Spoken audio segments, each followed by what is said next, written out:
Certa vez estava numa sala de espera e havia lá uma agenda, uma dessas típicas agendas antigas que tem de papel e tem lá os feriados nacionais e em cada dia do ano.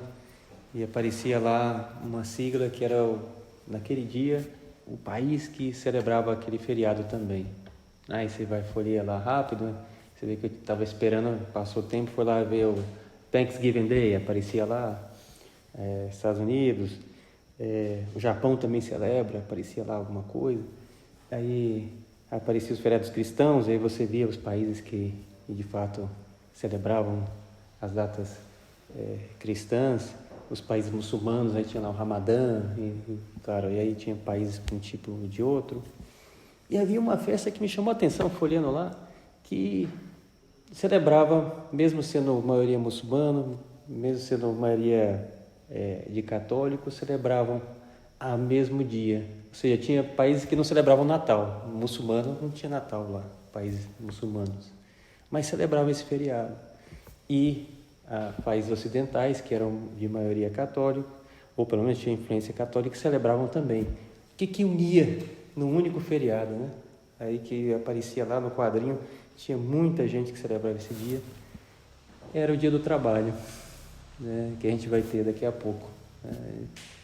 E me chamou a atenção, né? Algo que é universal aqui. De certa forma, em outros países, aí depois curioso, né? Aí é só você ir lá no ChatGPT e você acha lá, pergunta lá quais os países que celebram e tal, né? Mas me dá a fonte, não vai inventar não, porque você sabe que ele inventa. E aí, então, tem mais de 80 países e se celebra em outro dia, mas é o dia do trabalho, então é mais de 100, né? Bom, interessante, né? Muitos países. E vamos falar exatamente disso que une até uma pessoa que não tem fé, uma pessoa que tem uma outra crença, ainda tem esse valor, o valor do trabalho, que é um valor universal. E que Deus confiou até a São José Maria essa mensagem do Opus Dei da santificação do trabalho, como algo até que une uma pessoa que não é nem sequer cristã, e até o objetivo até de ajudar essa pessoa a perceber que tem um valor cristão por detrás desse trabalho que essa pessoa celebra, né? Há então um valor natural no trabalho, um valor natural nesse trabalho que, quando é bem feito, é reconhecido. Por que os produtos de marca em geral são valorizados? Em geral, claro, tem exceções, mas em geral é porque aquele produto é bom. E aí se paga mais porque aquele produto é bom, tem qualidade. Tem exceções, né? Sei lá, o cara investiu demais em publicidade, só tem marca, né? Mas depois a qualidade é semelhante às outras. Mas em geral, aquilo que custa um pouco mais é porque é mais bem feito, é porque funciona, é aquele aparelho que não dá problema, aquele computador que não trava, é aquela roupa que então dura mais e não incomoda. Enfim, aquilo que gastou trabalho para fazer e a gente valoriza na sociedade. Olha que bom, né? Uma coisa que a gente reconhece, nossa, teve por detrás alguém que pensou no projeto, né? Como fazer isso que fique agradável, né? A tecnologia envolvida. Isso é reconhecido pelo mercado, pelas pessoas. Um profissional que aprende bem, e muitos de vocês estão estudando, um profissional que aprenda bem, então consegue ser valorizado também no mercado, as pessoas querem, né? Nunca me esqueço, uma pessoa que falava há alguns anos comigo, estava lá trabalhando bem no seu emprego, seu primeiro depois de formado, então estava feliz lá, mas notava, nossa, eu posso me desafiar mais para aprender alguma coisa nova, estou fazendo tudo direitinho aqui, mas eu podia ajudar mais, e aí nesse desejo de querer mais, já ganhava um seu bom salário, já estava fazendo bem as coisas no seu primeiro emprego, mas ele descobriu que tinha uma área nova da tecnologia que ele estudava, engenheiro, que apareceu um curso dessa nova tecnologia que só era oferecido nos Estados Unidos. E aí pagou do seu próprio bolso, e nas férias foi lá e ficou 4 semanas fazendo esse curso. Só tinha, numa universidade americana, foi lá, fez esse curso de verão. Quando voltou, colocou no currículo, lá no LinkedIn da vida, e passou 2, 3 dias, já uma outra empresa ele chamou pagando o dobro, porque ele era o único cara do Brasil que sabia essa tecnologia, né? E, enfim, uma pessoa que se valorizar e conseguiu mesmo no mercado, que foi atrás de aprender coisas novas. Isso é muito bom. Isso São José Maria animava muito. Tem esse valor natural do trabalho, né? Muitas vezes a gente olha só o resultado final que a pessoa conseguiu, aquele trabalho passou então num concurso mais difícil, passou no Enem num curso mais difícil e tal, mas não podemos esquecer que teve todo o esforço anterior daquela pessoa de conseguir. Não, há um valor natural do trabalho que é reconhecido, porque não é fácil, precisa ter esforço para poder passar bem numa prova concorrida. É preciso estudar, é preciso colocar esforço, e é por isso que há um valor natural que se reconhece. Um produto de tecnologia da vida, sei lá, tem um monte de gente que ficou estudando para poder então desenvolver aquele melhor software, aquele melhor celular, sei lá, né? Tem muitas pessoas que estavam por detrás daquilo e saiu aquele produto que é oferecido no mercado. E foi e voltou várias vezes, e há todo um esforço. Às vezes a gente não reconhece, não vê, tem todo um esforço por detrás, né? Que é a primeira coisa, então, que é bom que a gente reconheça esse valor natural. Tem muitas pessoas que estão fazendo muito bem o trabalho e às vezes eu não reconheço, até que eu saiba agradecer. Vamos pegar para fazer um exercício bem simples. Quando a gente acorda de manhã, um monte de gente que trabalhou para que a gente pudesse ter o nosso dia normal. Já repararam nisso? Eu acordo de manhã e aí, quem sabe, me desperta o meu celular. Alguém fez aquele celular, tudo bem, mas alguém fez. E tem a empresa de energia aqui, então fez com que meu celular estivesse carregado. Eu deixei carregando à noite, sei lá, e aí ele amanheceu carregado, né? Mas na Europa teve apagão outro dia lá. Imagina, tem um apagão e eu não acordei porque não tinha energia, né? Sei lá, o despertador não me tocou, não tinha energia. A companhia elétrica está fazendo a manutenção. Às vezes tem cara que está de madrugada para poder permitir que a eletricidade chegue para mim. Aí eu penso que é automático, né? Geração espontânea de energia, né? O fio sai, não, teve alguém que está trabalhando, alguém está em plantão numa hidrelétrica, numa outra empresa lá, da transmissão, e para chegar a eletricidade para mim. Aí eu acordo, aí depois me levanto e vou tomar um café.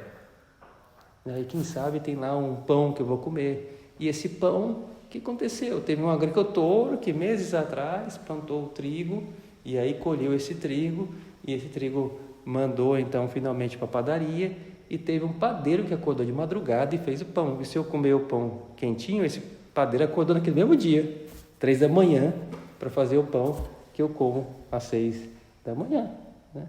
Nossa, tem um padeiro que fez, né? Também não tem geração espontânea de pão. Olha, não tem. Olha, garanto para vocês, não tem, né? Alguém teve que fazer.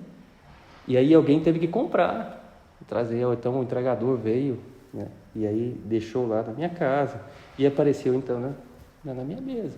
Todos os dias tem um monte de serviços que nós beneficiamos, é fruto do trabalho de alguém que ralou e possibilitou que tivesse até mim. O que acontece quando ele faz mal feito? Aquilo chega então com uma dificuldade. Eu vou lá comer o pão e apareceu um prego no pão. Que padeiro ruim, né? A energia não funcionou. A gente reclama, né? Por quê? Porque a gente esperava que fizesse bem. É muito fácil que a gente reclame do outro, mas olha para nós. Eu faço bem o meu trabalho? Mas hoje eu não estou trabalhando. Quando eu estiver empregado numa empresa, aí sim eu vou trabalhar bem. Agora eu sou estudante. Bom, se você é estudante, não é só estudante, não. Se você tem que preencher um formulário, então lá, profissão, você coloca o quê? Estudante? Então você é estudante. Então eu tenho que fazer bem o meu estudo, aquilo que se espera. E quando eu faço mal uma prova, quando eu não estudo bem, então eu sou como um padeiro que colocou um prego lá dentro do pão. Eu fico reclamando que o padeiro não fez direito, não tem sal, não sei o quê. E aí, depois daquele mesmo dia, eu não estudo direito para a prova. Então eu sou como esse padeiro, estou até pior. Há um valor natural no trabalho que é reconhecido pela sociedade. E aí é um valor natural também no meu estudo, que é mais um trabalho. São José Maria tem um texto que é emblemático a respeito disso. Ele diz: Não podemos oferecer a Deus uma coisa que, dentro das próprias limitações humanas, não seja perfeita, sem mancha, realizada com atenção, inclusive nos mínimos detalhes. Deus não aceita trabalhos marretados, né? Não apresentais nada de defeituoso, admoesta-nos a Escritura Santa, pois não seria digno dele. Por isso, o trabalho de cada qual, essa atividade que ocupa as nossas jornadas e alegrias, há de ser uma oferenda digna aos olhos do Criador, operatio Dei, em latim, trabalho de Deus e para Deus. Numa palavra, uma tarefa acabada, impecável. Eu procuro fazer bem o meu trabalho, então, desse modo, né, sabendo que tem esse valor natural do trabalho que as pessoas reconhecem, mas também tem um valor sobrenatural, que Deus olha esse meu trabalho e espera que eu realize bem.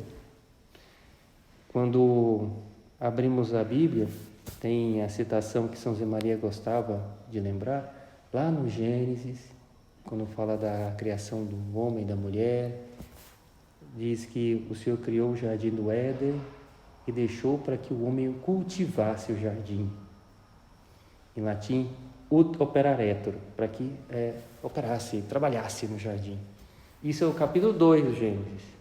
E no capítulo 3 vai falar do pecado original. Ou seja, cultivar o jardim era algo pedido por Deus antes do pecado. É algo que tem que ser lembrado e São José Maria reforçava muito. Não é que o trabalho é um castigo. Por que você trabalha? Por que você estuda? Porque Adão e Eva caiu no pecado, é por isso que eu tenho que estudar. Então, se não existisse Adão e Eva, nossa, que maravilha, né? Era só futebol 24 horas, né? Não, mas até o futebol, alguém fez a bola de futebol, alguém arrumou lá o gramado, e eu vou lá só para jogar, né? Então, alguém fez as coisas. Eu tenho que agradecer essas pessoas que realizaram as coisas que eu acabo usufruindo. Essas coisas que são fruto do trabalho, se espera que sejam bem feitas, essas coisas que a gente exige, também exijamos de nós mesmos. Como eu faço esse meu trabalho? E o trabalho, que é algo que é pedido por Deus, independente do pecado. Deus deixou o jardim para que o homem trabalhasse, Adão e Eva. Qual que é a diferença então? A diferença é que com o pecado original, agora o trabalho é um pouco mais difícil, custa. Comerás do suor do teu rosto, aparece lá depois do pecado original. Agora tem um pouco de esforço, agora vai custar. Antes não custava tanto, agora é mais difícil. A consequência do pecado original é que agora o suor é grande, custa. Tem a preguiça, tem as dificuldades, tem a inveja de comparação das outras pessoas, tudo isso foi a bagunça do pecado original que causou. Mas que o homem e a mulher tivessem que trabalhar era algo querido por Deus e ainda continua. Há esse valor natural do trabalho e que um ajuda o outro, mas há esse valor sobrenatural que Deus espera de cada um de nós. Então, é bom que nós olhemos. Agora, vamos parar um pouco a nossa consideração e fazer perguntas para nós mesmos. Eu me incluo. Como eu faço o meu trabalho? Se é de estudar, eu estudo bem?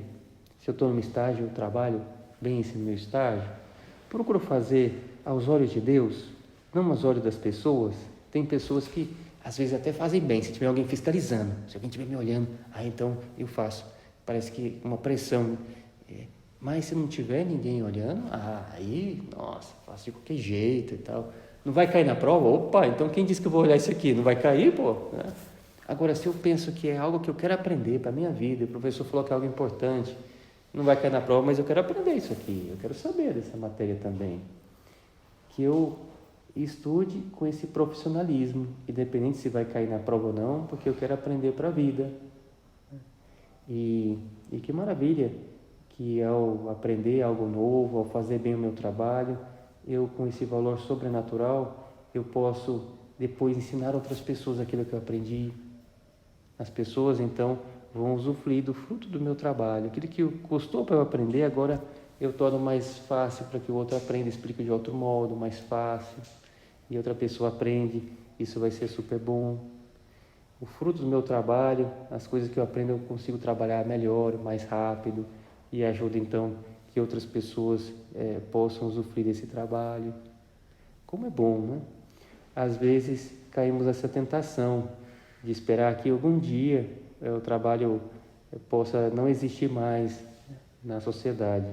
Enquanto existir homens e mulheres na vida, aqui na Terra, vai precisar do trabalho, porque é necessário que um ajude o outro para que se viva em sociedade, né? E, aliás, se não tem um trabalho de alguma certa profissão, alguma outra profissão vai ter que acumular esse trabalho, porque vai ter que se realizar as coisas. E às vezes aquelas profissões mais simples são aquelas mais valorizadas. Por exemplo, gosto de lembrar, greve de professor universitário.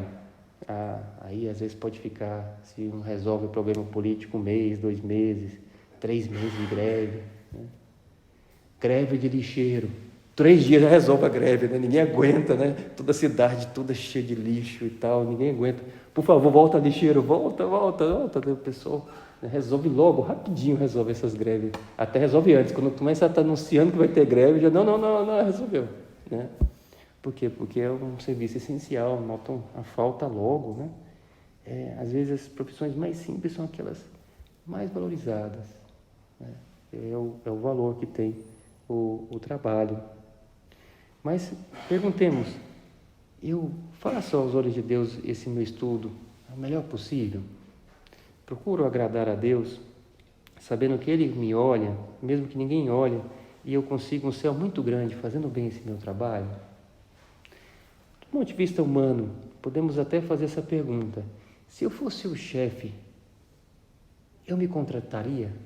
Precisamos de contratar um estudante para poder estudar essa matéria durante esse ano todo, que é do ensino médio que eu estou fazendo, ou na faculdade, nesse curso que eu estou fazendo.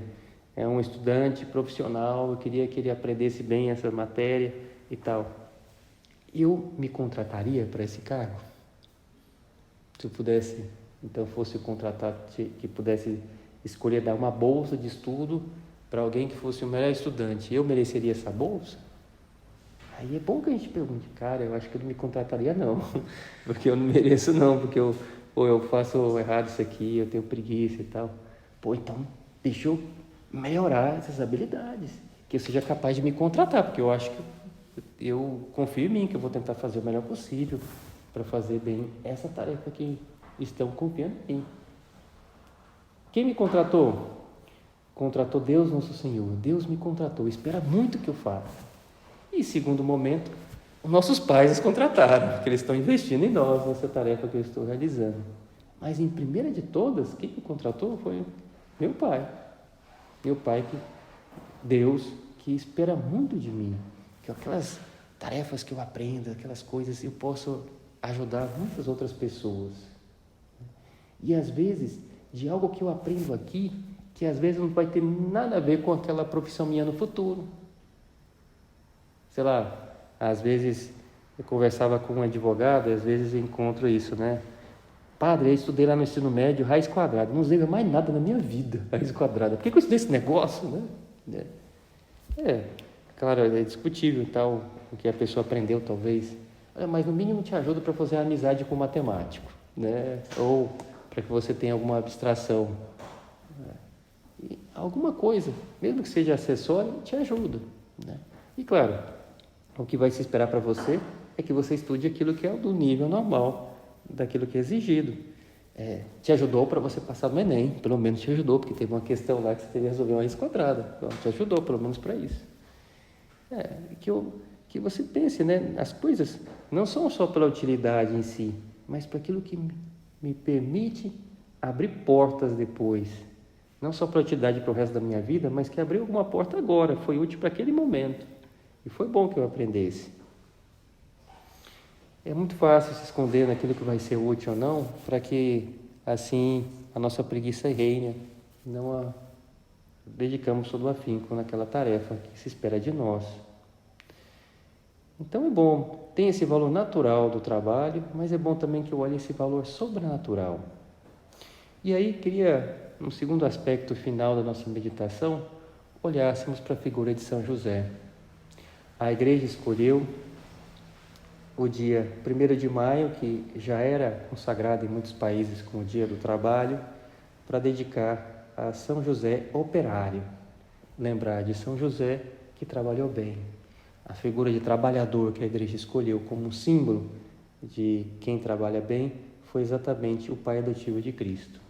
A gente vai lembrar então no dia 1º, porque foi aquele que esteve mais unido a Cristo, depois de Maria, é São José, e aquele que tem notícia, é verdade que gostaríamos de ter mais, mas é que tem notícia que trabalhou muito bem. Basta pensar um soldado da sua vida, um soldado, né? É que nós lembramos, ele teve que ir às pressas, lá de Belém até o Egito, levando Jesus e Maria. E ficou lá um tempo que não sabemos quanto, mas ficou lá sustentando a família que tinha Deus colocado, a Sagrada Família, com o seu trabalho. Imagina, você vai para um outro país, está indo para fazer uma viagem e daquela viagem acaba não tendo que voltar para casa e tem que ir para outro país. Sem voltar para casa vai pegar suas coisas e nesse outro país ainda sustentar você, mais 2 pessoas, era Maria e Jesus, uma criança recém-nascida. E olha que São José consegue, né? Nossa, porque era um bom profissional, e nem pôde levar suas ferramentas direito, as coisas e tal. Era outro idioma, há teorias de que naquela região talvez tivessem judeus que falavam o mesmo idioma, mas estavam em outra terra, e é natural pensar que também podia ter judeus lá, mas ele não ficaria só na colônia lá de judeus, tenderia e ajudaria outras pessoas, até para poder ter mais sustento e ter mais trabalho. Então, tem a dificuldade do idioma, tem a dificuldade da cultura, e mesmo assim São José conseguiu sustentar. Olha, São José conseguiu mesmo, o cara consegue, vai atrás e batalhou e conseguiu. Grande trabalhador, São José operário, foi atrás e conseguiu o sustento daquelas pessoas que mais Deus amava, que é o próprio Filho de Deus e a criatura mais perfeita, que era Maria. Tanto é assim que quando falam de Jesus, quando Jesus começa a fazer os milagres, as pessoas se questionam, não é esse o filho do carpinteiro? Jesus era conhecido como o filho de um trabalhador, do carpinteiro, né? Se São José não fosse um bom trabalhador, não seria reconhecido pelo seu trabalho, né? Mas São José era um bom trabalhador, tanto que o reconhece. E impressionante como trabalhava bem, como procurou então fazer o melhor possível. Um operário naquele momento realizava, como São José, várias tarefas manuais. Às vezes se associa a ele como marceneiro, mas podia ser marceneiro, podia ser artesão, o que consertava, fazia reparos numa casa, ou seja, aquele que fazia de tudo, de trabalhos manuais. Era esse o trabalho de São José naquele momento. E procurou fazer o melhor possível, com habilidades que ele foi desenvolvendo. Não sei, de repente lá onde estava no Egito tinha uma outra técnica de construir as coisas, e ele foi aprendendo essa outra técnica, construiu suas ferramentas. Esse é o modelo de São José, que eu também tenho esse modelo, né? Aprender técnicas de estudo, ver novos modos, aprender dos meus amigos. Aí tem algumas virtudes em jogo, que eu queria só enunciar aqui para nós, porque podia ser um mundo aqui, mas eu queria só anunciar. Primeira grande virtude para a gente imitar São José e ser esse bom trabalhador. Primeira grande, a humildade. Eu não posso dizer assim, eu sei pra caramba, né? Então agora eu não preciso de ajuda de ninguém, eu já saio bem nessa matéria. Não, olha, mesmo aquela matéria que eu domine muito, deixa eu ser humilde, e eu vou ser muito imitador de São José, que foi humilde. Eu preciso perguntar as coisas. Às vezes eu demoro para conseguir fazer um exercício, porque faltou essa humildade de perguntar, olha, como é que vocês fizeram aqui? Olha, eu sei fazer esse exercício desse modo, vocês fizeram aqui. Aí eu aprendo dos meus amigos, que eu saiba perguntar, porque até vou mais rápido. Ah, não vou perguntar não, e tal, senão eu vou demonstrar uma fraqueza minha, né? Às vezes a gente cai nessa besteira, né? Não, se é um jeito mais rápido, eu vou aprender aqui, que aí eu vou ter mais rápido, eu vou saber agora 2 jeitos de resolver, o meu que eu já tinha e esse outro aqui. Explico para eles também. A humildade, que não seja como os estudantes que às vezes querem esconder a sua dificuldade e aí demoram muito mais para fazer alguma coisa. Tinha alguém que me contava na sua faculdade, às vezes o professor passava trabalhos muito difíceis e aí a galera ficava até madrugada estudando, fazendo, e aí moravam em alojamentos, né? E que o vizinho então estudava, outro estudava também nos seus quartos lá no alojamento. E às vezes por vergonha, para não mostrar que estava fazendo o trabalho de madrugada, estudava com a luzinha bem pequenininha, só com a luz do celular assim, foi estudando para não chamar atenção. Não vou ligar a luz do meu quarto, senão vão ver por baixo da porta que eu estou estudando de madrugada. Eu não quero mostrar a minha debilidade que eu estou estudando de madrugada. Loucura, o cara vai ficar cego lá com a luz do celular estudando, né? Só para não aparecer que eu estou estudando à noite, né? Mas a gente acaba fazendo isso, por falta de humildade, por vaidade, né? Orgulho, vaidade, que não seja isso. Eu desconfio que esse não é o problema nosso é a preguiça, mais ou menos que é o segundo problema, né? Mas eu já falei esse primeiro, agora o outro, é a preguiça, né? Que leva a buscar o jeito mais fácil. Não vai cair na prova, não faço e tal. São José não foi preguiçoso, São José, e por isso aprendeu as técnicas, aprendeu o modo de fazer, foi atrás, né? Que eu aprenda os modos de fazer, que eu vá atrás, e assim eu vou conseguir dominar coisas que às vezes outros amigos não sabem, né? Às vezes a solução mais fácil é muito tentadora, que eu termino rápido e já vou fazer essas coisas, vou descansar e tal. Mas que eu me desafio, terminei rápido isso aqui, mas tem outro jeito de fazer, eu consigo aprender isso aqui, que eu ouse a fazer coisas a mais, que eu vou ser o ponto fora da curva. Na hora de contratar, eu vou ser aquele que sabe mais, eu vou conseguir então um emprego melhor. Que eu me desafie com coisas maiores. E esse desafio é algo bonito que se vê na vida de São José, que ele aprendeu coisas. Outro dia alguém me contava, até um exemplo tão simples, mas que é importante que saibamos, né? Um profissional simples, um pedreiro, por exemplo, né? Estava lá numa casa, né? E chegou lá, o arquiteto tinha pedido para colocar um piso diferente. E aí perguntou o arquiteto, olha, eu queria que você colocasse, pedreiro, esse piso, você já sentou alguma vez esse tipo de piso? E aí o pedreiro olhou assim, doutor, nunca coloquei não, mas faz o seguinte, eu vou dar uma olhada no meu YouTube hoje à noite, aí amanhã eu digo para o senhor.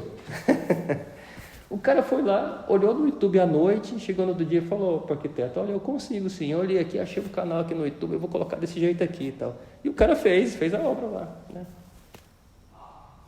Às vezes a gente tem que se desafiar, né? Até o pedreiro está aprendendo, né? E eu vou ficar aqui desse modo, né? Deixa eu aprender coisas, né? Desafiar coisas novas. Às vezes a gente vai aprender um jeito de fazer mais rápido o negócio, ótimo. Mas também deixa eu aprender um jeito que eu tenho mais sabedoria, que eu aprendo também coisas novas. Às vezes eu me admirava com um professor de cálculo que tinha lá na universidade. A gente fazia cálculo e aí acabei fazendo a matéria de cálculo 3, que era o professor mais difícil da universidade, né? Então o pessoal da matemática fugia dele, né? E aí acabou caindo, eu fiz a matéria junto com alguns que não tinham outra chance, era só com ele, então tinha que fazer com ele. E muita gente disputava para assistir a aula dele e fazer a prova com outro professor. Aí você pegava a melhor combinação, né? Mas aí não tinha jeito, teve que assistir a aula dele e fazer a prova dele. Mas aí ele fazia as demonstrações super detalhadas, explicava, tirava dúvida de todo mundo, né? E aí, às vezes, ele fazia a demonstração longa assim e deixava tempo para a gente copiar, né? Hoje em dia você pode tirar uma foto lá e tal, né? Mas na minha época não tinha fácil tirar foto, então a gente tinha que copiar mesmo e tal. E às vezes tem até o seu valor, porque quando você tem que copiar, você acaba aprendendo lá e tal. Então a gente foi copiando lá e tal. Aí ele ficava lá uns minutos olhando para o quadro, e quando todo mundo estava copiando, ele ficava olhando lá para as fórmulas, demonstração, até que todo mundo terminava de copiar e ele ainda estava olhando para o quadro. Né? Aí alguém tinha aqui, professor, todo mundo já terminou aqui, ó. Né? Aí ele ainda continuava meio distraído olhando para o quadro. Aí depois ele falava, vocês não vão falar nada? É uma maravilha esse teorema, vocês não estão vendo não? Olha só, esse passo aqui, ó, demorou 100 anos para o matemático conseguir. Aí ele começou a explicar a história daquele teorema. Estava demonstrado, mas agora ele vai falar a história. Isso aqui, já Fermat tinha colocado essa dificuldade, mas depois o Galois, e aí ele começou a contar a história dos vários matemáticos que tinham demonstrado isso aqui, mas somente Cauchy que conseguiu. E aí era uma outra aula, agora era a história daquele teorema, explicando a cada passagem. Olha, essa aqui você consegue resolver de 3 modos diferentes, essa aqui e tal. Nossa, impressionante. Mas claro, aí já era uma outra aula dentro da própria aula. Né? Mas ele era uma pessoa que vibrava com a sua aula, com aquilo que dava, né? E era um bom professor. Que eu seja assim também naquilo que eu no futuro vou aprender, mas preciso começar agora, né? Já querendo desenvolver essas habilidades. Então, é a soberba e a preguiça os grandes inimigos do nosso trabalho santificado. Vamos terminar a nossa meditação pedindo ajuda a Nossa Senhora, que ela nos ajude, seguindo o caminho de São José, a santificar bem o nosso trabalho, imitando a São José e a Maria, que santificou foi os trabalhos da casa, servindo Jesus, imitando a ambos, conseguir um grande céu, porque Deus espera de nós esse trabalho bem feito.